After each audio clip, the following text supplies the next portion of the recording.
So this is my 17th podcast. I have not released any as of this point. I had a couple ideas, and this all started back in late 2024. And I said at the time, I don't have the education to do this. I don't have the education word. So I got the education. I studied, I listened, I watched every day. Had to figure out how to get closer to God all day. Had to think about Him all day. I did that. I still don't think about Him enough. I don't pray enough. My faith is only that big. That big. No matter how much there's hidden sin, we all have to face it. I get told by my daughter and other people how people go to church on Sundays and then come out and try to criticize everybody. I went to church on Sunday and they told this great message. Have you read your Bible this week? Have you studied it? I have a friend who's a retired pastor who very, very in the spirit, very, very much, very, very, and two of my best friends have been in it a long time, and they're very spiritually led, but very prophetic. You tell this man something and he can tell you, don't do this, this is going to happen, and that's what happens. He's younger than me. And it ate him up. His church, the situation there ate him up. He said, you want to run a business, run a church, see what happens. If you're doing it from a Christian standpoint. I am at the point now where I see the bureaucracy and the need for the churches to produce income in order to support what it is they're in. Paul started out, the Christian gatherings were in homes. And they said there's going to be a church. The thing is we are Israel. Okay, Christians are Israel. We are the church. God put eternity in our hearts. Okay, and I'm already going to get myself in trouble with a lot of pastors and preachers that have the traditional view. We need a big church. Everybody goes. Everybody's on the same page. Everybody's in lockstep. Hey, we're going to follow this, follow that. You know, we put our name on there, and we got people pouring money in to certain establishments because we all think alike and we belong to it. And there's people that have a lot of pride in that. I believe that you don't need that as much as you think. You need fellow Christians. You need groups. You need fellowship. You do need churches. But there's no reason that you could not have it in your home. You can have church in your home. Bring that blessing right into your house. 4 or 5 people. I think if you got a church of 500 people, I'm going to one right now that I found, and there's another one that's followed the pattern. It has dozens of things going on. They don't pass a bowl around for tithes. There's places to put the money. They don't ask for that money. You give money. You be a happy giver. And then there's one that's not far from here over in Weber City, Tennessee or Virginia, that they want your W-2, your 1099, whatever, so that they know how much money you're making so you can tithe it. Tithe your 10%. Be a happy giver. But I think the structure of the churches today lend themselves to bureaucracy, control, power seeking, pride, the love of money, the love of position. I got to this point here kind of through a roundabout way, but so let me tell you a little bit about what it is I do. Is I have done many, many things in my life. I've been rich a couple times. I'm not rich now. I took chances and lost money. But what I do now is, because of my hiding from the Lord for 40 or 50 years from my calling, I think I can try to make it up. That's not true. You look back on what you've done and you try to reinforce yourself. I had my alcohol addiction lifted from me in one day spiritually. One day. I still have problems in my mind about things. That's for sure. But I don't have to go and think that, hey, I need a drink tonight. Now, there's been times I've said, oh man, I could use a drink right now, Lord. But I've got friends that are just like, I wish the same thing would happen to my kid that happened to you, or happen to my husband, or would happen to my wife that happened to you. I've got receipts. I've got receipts. But what I've done is I started stumbling. I realized when I started looking at the Word, I've read the Bible. Now I've read it over and over and over again. I'm probably approaching 2,000 hours in close to 2 years of study. And I still don't, I know less. I know less. And my memory is horrible. So for those of you that think that it's a mountain to climb, just take the first step. You can walk sideways with it. You can go up, you can go down. I study the ancients a lot. Augustine, Hippo, Cyrus, a lot of the older guys that I can't even name off the top of my head, even though I read them every day. Everybody starts somewhere. The biggest thing that I've found is you keep it private. You don't go running around. I'm a new Christian. I'm this. I believe this. I got saved. You're asking for trouble. Have a private, personal relationship with God, the Holy Spirit, Jesus, and keep it personal and private. Ask, seek, ask, knock. The door will be opened. Don't quit. You have to endure. Carry your cross every day. Okay. Practice keeping your lips stuck together.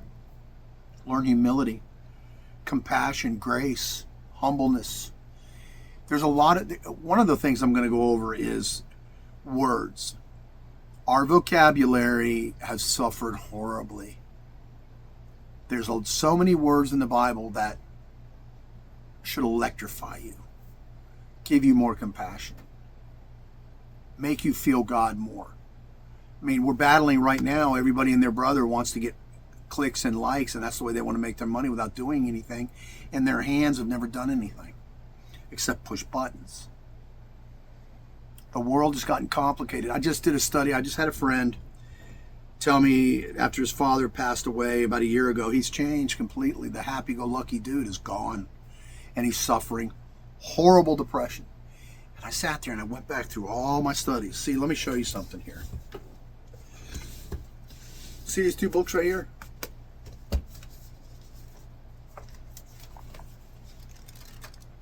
Full, front page and back. Is that number 2? That's number 1. This one, only about half full. And then I've got a couple other ones over here. But those are just ideas for what to research and things I have researched for podcasts. And so I'm talking to this friend about depression, and I go back through and I said, I've studied anxiety and some other things, but I haven't studied depression. So I started going into it, and boy, oh boy, do you know that every man of God in the Word was depressed at one point or other. Jesus himself wept, begged God, saw what was in front of him, the need for the people when they would line up, and just brokenness, hurt, leprosy, disease, people just suffering, and his heart went out to him. Was he depressed? I think he felt depression. As a human, he ached, he hurt, he cried, he yelled. But you read the other ones, and the stories in there are unbelievable what these guys went through. So when I get people that say, why is there suffering? God let his own son suffer. By the grace of God, Jesus tasted death for everyone. By the grace of God. So it's going to go back to, I'm going to reiterate this. You can't make a beautiful weapon. You can't make a beautiful sword. You can't make beautiful jewels, beautiful metallic things without something suffering. Like I said before. Oh, nice purse. Where'd that purse come from? Oh, really? Huh. Probably not a good place. Look up chocolate, where that comes from. Look at the history of America and factories. Yet, it comes every day. Everybody is suffering. I watched. There's a channel. I'm going to talk about it later in another one. I'm going to get it about the way things are manufactured over in India now. The way they make bicycles, your mountain bikes, the way they make weights, the way they redo cars. Oh, and you think an American's going to go over and do that? We are spoiled. So there's a lot. When I see content creators that I got to figure out what I'm going to talk about today. These are just 3. Here's more. Okay.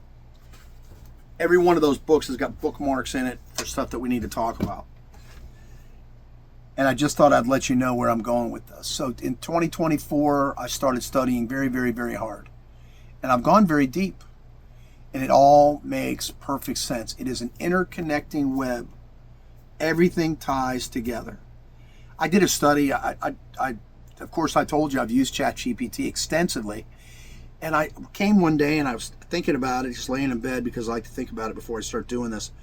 And I said, there's worlds in that Bible. So I started pulling it up, and I pulled it today. And there are worlds within worlds within worlds in the Word. We aren't just meant to live on this earth. This is just a step. God has given us what we need to reach the next step. Just like you would do in any kind of training, military, sports, management.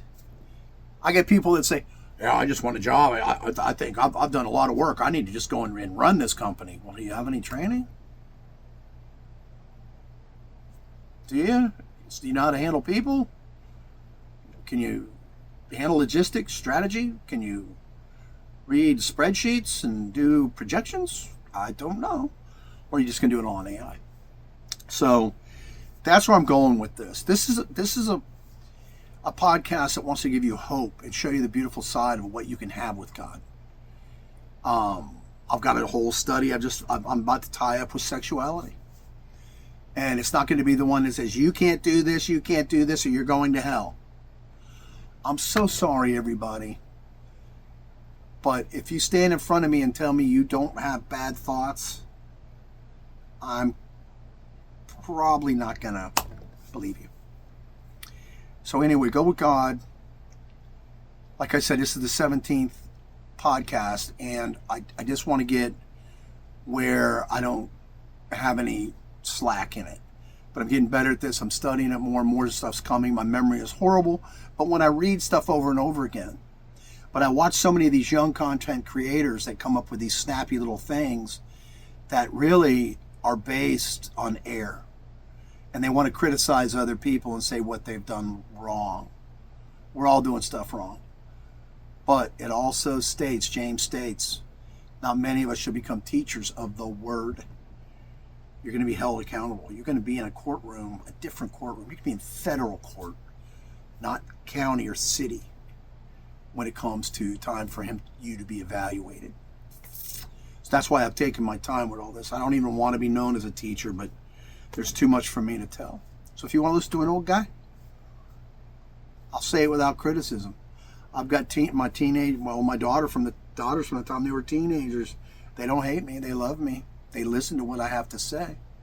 And I'll tell them when I'm wrong. And I'm very political and judicious when I do say things. I don't want to stomp on people because I'm as bad as anybody else.